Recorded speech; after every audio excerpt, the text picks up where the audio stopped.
Mr. President, it has taken us 4 months, but we are finally on the verge of passing the long overdue emergency extension of unemployment benefits. And so I come to the floor this afternoon to urge my colleagues to continue supporting America's working families by raising the minimum wage. Over the past 50 years, the value of the minimum wage has sharply declined. In 1968, the minimum wage was high enough to keep a working parent with a family of 3 out of poverty. In 1980, the minimum wage was at least high enough to keep a working parent with a family of 2 out of poverty. Today, the minimum wage isn't even high enough to keep a fully employed mother and a baby out of poverty. This is fundamentally wrong. Anyone who works full-time should not live in poverty. For nearly half a century, as we came out of the Great Depression, we lived by the basic principle that we all do better when we work together and build opportunities for everyone. For nearly half a century, as our country got richer, our workers got richer. And as our workers got richer, our country got richer. As the pie got bigger, we all got a little bit more. That's how it was, and that's how we built America's great middle class. But that's not how it works now for low-income workers.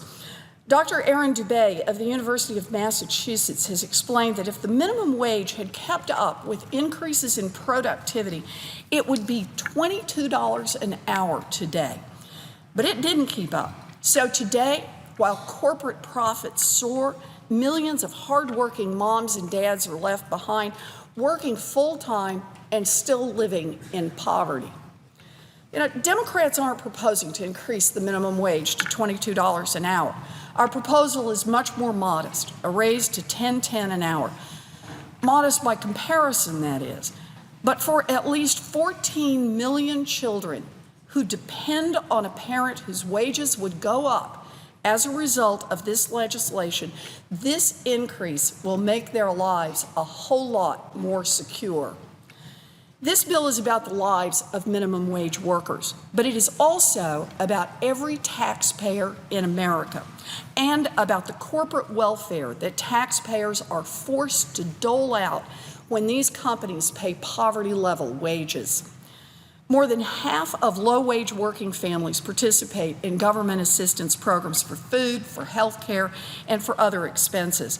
A study by researchers at UC Berkeley and the University of Illinois showed that we spend about $240 billion a year providing benefits to working families through food stamps, Medicaid, and other anti-poverty programs.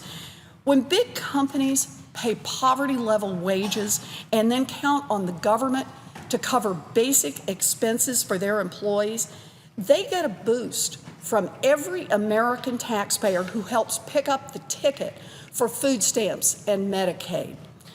Taxpayer dollars are being used to boost the profits of private companies that don't want to pay their employees enough to keep them out of poverty. That's corporate welfare, plain and simple. I understand why some businesses might like to keep it that way, but American taxpayers have had enough of this corporate welfare. American workers have had enough of this corporate welfare. America has had enough of this corporate welfare. This is an uphill fight. Those big corporations that pay poverty-level wages want to keep things the way they are. And why not? It's more money for corporate dividends and CEO bonuses.